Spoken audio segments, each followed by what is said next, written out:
ഒരു DO 110 starter. അപ്പോൾ ഇത് സെൽഫ് അടിക്കാത്ത കംപ്ലൈൻ്റ് ആയിട്ട് വന്നു. അപ്പോൾ ഒരു പ്രാവശ്യം അത് ബ്രഷ് മാറിയതാണെന്ന് പറഞ്ഞു. ഇതാണ് അതിൻ്റെ ബ്രഷ് മാറിയതാണെന്ന്. പക്ഷേ സ്റ്റാർട്ടർ ഇടക്കും തിരക്ക് വർക്ക് ചെയ്യുള്ളൂ. അപ്പോൾ അത് ചെക്ക് ചെയ്യണം. അപ്പോൾ അതിൻ്റെ ആർമേച്ചർ കോയിൽ നോക്കിയിട്ട് കംപ്ലൈൻ്റ് ഒന്നുമില്ല. നമുക്കിത് ചെക്ക് ചെയ്യാൻ വേണ്ടിയാണ്. എങ്ങനെയെന്ന് നോക്കാം. അപ്പോൾ നമ്മളിത് മൾട്ടിമീറ്റർ കണ്ടിന്യൂറ്റിയിലിട്ട് നേരെ ബീപ്പ് സൗണ്ട് നോക്കണം, ബസർ സൗണ്ട്.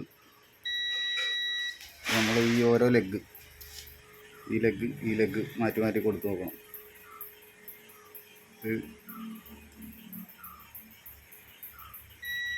ഇത് രണ്ടിലും ബീപ്പ് സൗണ്ട് കേൾക്കുന്നുണ്ട്.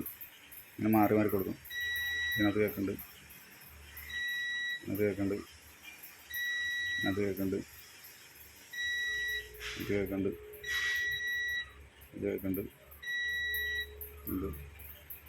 ഇത് രണ്ടിലും ഇല്ല.